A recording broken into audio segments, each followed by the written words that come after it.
Hey guys, welcome back to the channel, and today we're going to be reacting to Why Britain is losing its workers at an alarming rate. What happens when the workers that keep a country running just disappear? Not with protests or headlines, but quietly, one by one, vanishing from farms, hospitals, construction sites. Britain used to be the land of opportunity. Now it's the land people are quietly walking away from. Since Brexit, a slow-motion crisis has been unfolding. And the question isn't just where did everyone go? It's what happens next. In this video, we'll uncover the true scale of the UK's post-Brexit worker exodus, explore why it's happening, and ask the big question: can the UK recover before it's too late? Take a look at this graph. It tells a story the UK never expected. Back in 2005, there were barely more job seekers than open jobs. Fast forward to 2024, and the lines have flipped. Vacancies are piling up while workers vanish. Brexit didn't just change immigration rules, it rewrote the rules of the UK's entire labour market. So, why are businesses screaming for staff while unemployment stays low? The answer's in the exodus we've been tracking. This isn't just a squeeze, it's a silent strike. More vacancies than ever, fewer workers than ever. Brexit didn't take back control, it took away the workers. Let's first get an idea of what the dynamics were before Brexit took the spotlight, and before COVID-19 reshaped the I global thought economy. that it would affect the working class because you said that people are not traveling to go work in the UK. I'm not saying they're traveling back and forth, but they are coming from maybe their home countries to uh, you know reside in the UK to do work.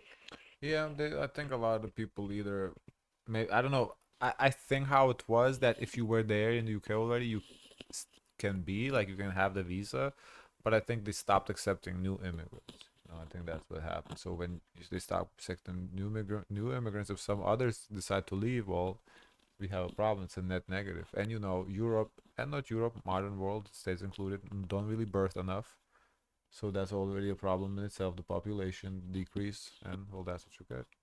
What did the UK's workforce look like before these two massive events changed everything? The UK's workforce was riding a different kind of wave. Between 2014 and 2019, migration wasn't just part of the story, it was driving it. During this 5-year stretch, people moving into the UK played a massive role in the growth of the country's labour force. In fact, migrants were behind over half of the overall increase in employment. Without them, many of the gains the UK saw in its workforce during this period wouldn't have happened. Can you imagine what the UK economy would have looked like without those migrant workers? Let's break it down.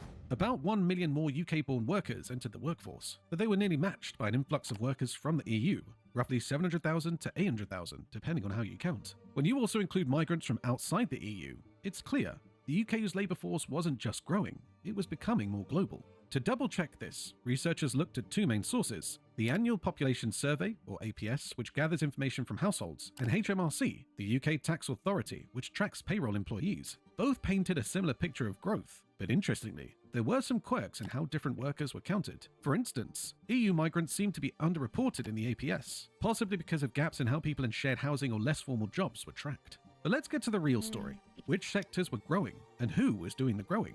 Across industries like manufacturing, food services, transportation and warehousing, the surge in EU origin workers wasn't just noticeable, it was dominant. In those sectors, most of the new job growth came from migrants born in Europe. In contrast, British-born workers tended to dominate growth in fields like healthcare, education, and professional services. Non-EU migrants, on the other hand, were sprinkled more evenly across sectors, with their biggest footprint in healthcare and information technology. The distribution wasn't random. It reflected how immigration rules worked before Brexit. EU citizens had the right to move freely and take up almost any job in the UK. That meant people from countries like Poland, Romania, and Spain could come in and start working without having to jump through hoops. And that flexibility wasn't just good for the workers, it was a game changer for businesses, especially smaller ones. Many companies, particularly those in industries with low pay, high turnover, or seasonal demand, relied heavily on this flow of labour. They could hire quickly, skip the red tape, and fill gaps that local labour simply wasn't covering. Compare that to non-EU migrants. Most had come in under a Tier 2 visa system that required them to meet specific skills and salary thresholds. That meant they usually ended up in higher skilled jobs. Think IT specialists, engineers, and healthcare professionals. Still, not all non-EU migrants came in to work right away. Some arrived through family reunification, refugee status, or as students and entered the labour market gradually over time. What's important here is that this migration mix gave the UK a unique kind of balance. EU workers filled crucial roles in sectors like hospitality, logistics, and farming, jobs that needed lots of hands but weren't always popular with local workers. Non-EU workers brought highly specialised skills and longer-term labour market participation, particularly in essential services like the NHS and academia. Together, this system worked. It gave businesses room to grow and adapt. It brought in talent, energy, and diversity. And it kept the economy humming, especially in sectors that are now, in the post-Brexit world, showing signs of strain. In hindsight, it's clear. Migration Yeah, was I think similarly here too. Like, a lot of people complain about immigrants taking jobs, but I think the jobs that immigrants do, it's not the jobs that Americans be wanting to do anyway. So I think this is kind of like a global thing that immigrants just take the jobs that are not wanted within the country, so they take up those jobs because they need the work. wasn't just a supplement to the UK workforce, it was a backbone. So, what happens when a system that's worked for years suddenly changes? In January of 2021, the United Kingdom decided to introduce a new immigration system, which came straight after Brexit, when the United Kingdom officially left the European Union. Now, this change was a major shift in the way the working labour was to be managed by the UK, especially as the UK had essentially removed itself from the free movement system between them and the EU. Before this new system was introduced, the free movement allowed EU citizens to come and work freely in the UK without any special permits or hindrances. But of course, after Brexit, things changed. According to the new system, the majority of people from other countries, including from the EU, But the needed to thing have is that were the people not aware? Which They people? they voted for this. Oh, well, I think, politicians sometimes be just convincing, Look I at wonder us. where they're at now because I don't know, because even in America too, look, we elected a convincing politician, and I didn't. well, I didn't right, vote for him. yeah, but a lot of people were convinced that the only thing though is he said exactly he would do exactly what he did. So I don't know why people are surprised. He's not Mhm. shocking anyone. He's doing exactly what he said he would do, and Mhm. people are now surprised. So here, are they surprised? I guess it's, comparing to Trump, he said who would do tariffs, but he convinced people tariffs would be good. So Mm. maybe they did it similar. Oh, we're going to do Brexit, but Brexit is good, and it's maybe that's how it was. Hmm.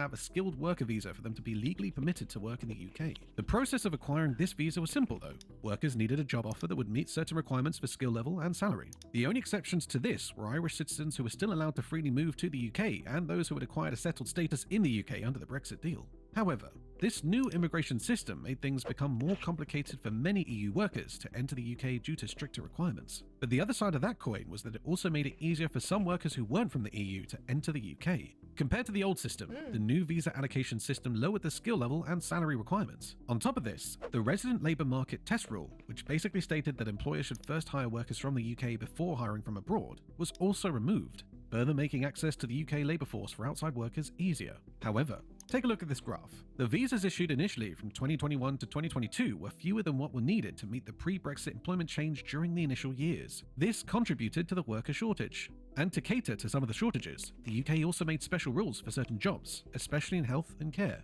These jobs, which were facing worker shortages, now had lower visa fees and more relaxed skill and salary requirements. Furthermore, the government made these rules even more relaxed later. How are you gonna relax the skill requirements for healthcare workers? That's like a skilled job. Because they really need the healthcare workers. I get it, but then what does that say about your healthcare? It's gonna deteriorate the quality.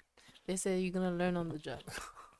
Later in 2022 to cater to the shortage of care That's workers. not one of I've those. seen it like during COVID. That's not one of those jobs that you want, reduced skills. Like, I don't know. I mean, yeah, during COVID, I guess just influx to just caretakers. What's I the don't know. difference when a school they do grading on a curve? No such thing in Europe. Oh, they do that here. Never had my stuff graded on a Like curve the in highest Lithuania. grade could be a C, and that's the A, and then Right, everyone else yeah. have to catch up. Yeah, that's not a thing. Yeah. Lithuania never. If the highest grade is a C, well, guess what? The rest is D's or F's or G's or In whatever. my chemistry class in high school, we had a grading on the curve because chemistry was hard. And there was a Bulgarian student. Even she got a C, and she was having a meltdown. But then he said it's a curve, so really she got an A. And she just looked at the rest of us crazy because we were based on her paper. Worker visa was an option available for those wanting to work in farming, especially in harvesting vegetables and fruits. However, the government did impose a limit on the number of individuals who could receive these visas. The UK system, compared to other countries, is pretty generous. For a skilled worker visa, the salary requirement is set at £38,700 as of 2025, which is an amount near the average UK salary. meaning that a high number of jobs in the UK would be eligible for this visa. But while it's easier for many people to get a visa, the fees to apply are still quite high, and employers need to be registered to sponsor workers, which might act as an obstacle for small businesses. Before Brexit, many experts thought this new system would lead to fewer people coming to work in the UK. They believed fewer EU workers would come because free movement ended, and the system would only partially replace that with workers from other countries. The new rules were also designed to reduce the number of low-skilled workers while encouraging higher-skilled ones to come. But the timing of this new system was tricky. It started right after COVID-19 lockdowns were lifted and businesses were in desperate need of workers. Many people of the labour force from the EU had already left the UK during the pandemic, which made matters even worse. It's hard to say exactly how the new system has affected the number of workers coming to the UK, initially keeping in mind the disruption caused by COVID-19. Moreover, after 2 years of the new system, many business owners began reporting how the new system was causing major labour shortages and making it harder for them to grow their businesses. It was estimated that the UK experienced a worker shortage of 15.7% in September of 2022. Compared to then, as of October 2024, the situation has improved, with labour shortage decreasing from 15.7% to 7.4%. Okay, that's However, not bad. it is still a major concern that needs to be addressed. Now, I mean, right, shortage is never good. You always want to have a little surplus of workers. I get it, but you know they improved. That they're on the right track. I feel like. if you look at this graph, you'll see that after 2016, there was a sharp drop in the number of EU migrants coming to the UK, which you can see by the blue line on this chart. This is exactly what many Brexit voters wanted. However, this was followed by a significant rise in non-EU arrivals, shown by the green line.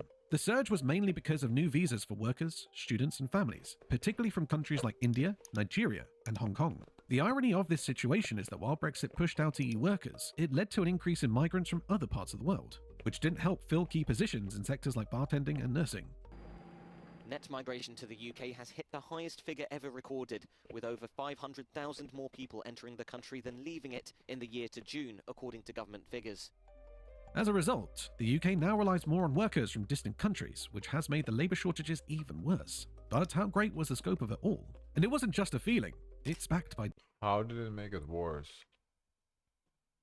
I guess they're not filling in the positions But- that they need. That's why you take them in. So confused. data. According to the Office for National Statistics, in the year ending June 2024, more British citizens left the country than came back. We're talking about a net migration loss of 21,000 UK nationals. These are workers, graduates, family, many of them under 40, packing up Wonder and where they starting went. fresh somewhere else. And they're not the only ones walking out the door. EU plus nationals, which include citizens from the European Union plus countries like Norway, Switzerland, Iceland, and Liechtenstein, also showed a net migration loss of 95,000 in the same year. That is huge. Additionally, in the 12 months to June 2024, the ONS figures showed that net migration for non-EU nationals, the difference between those arriving and those leaving, was 845,000. Together, these numbers paint a clear picture. People are leaving the UK in significant numbers, and they're not being replaced at the same rate. Now, what's really going on here? Well, it's more than just passport stamps and new postal codes. For EU plus nationals, Brexit changed the game. The freedom to live and work in the UK vanished almost overnight. Add in stricter immigration rules, a colder political climate, and long delays in residency applications, and suddenly, And colder climate, period, not just political climate. the UK didn't feel quite so welcoming anymore. Many decided to cut their losses and head home, What or about to their other EU. financial market? We saw that Europe is trying to take over EU. Yeah, so that can also explain the people moving and leaving. Yeah. Countries that still offer mobility, stability, and support. As for British citizens, it's about opportunity. Rising costs, political instability, and limited career growth are pushing people to consider places like Ireland, Germany, or even Australia, where prospects often look Wow. brighter. This isn't just a stat sheet, it's a real-world crisis in the making. When nurses, builders, restaurant staff, and engineers leave, their absence is felt immediately. The NHS faces critical shortages, construction delays I'm mount. surprised they're missing out in a lot of like workers because from what I saw how different countries have different standards to their production, how they get things done in like a company, how for example a person who specializes in this skill can go do the same skill in another country when they have different regulations. Yeah, I think Because then don't they have to get recertified? the thing is, yeah, they're not. They're getting maybe skilled, but they're getting skilled from not European countries, so they have to get recertified. Maybe that's a bit, as you just said, so, and maybe the way the job is taught is differently, so it takes them time to Yeah. adapt. So maybe that's why it's a problem a little bit. Agriculture struggles to get food from farm to fork. Businesses can't find staff, services slow down, prices go up, and communities lose vital workers. It's a brain drain, a labour drain, and if things don't change soon, it could become a permanent part of post-Brexit Britain's identity. The United Can I see the comments?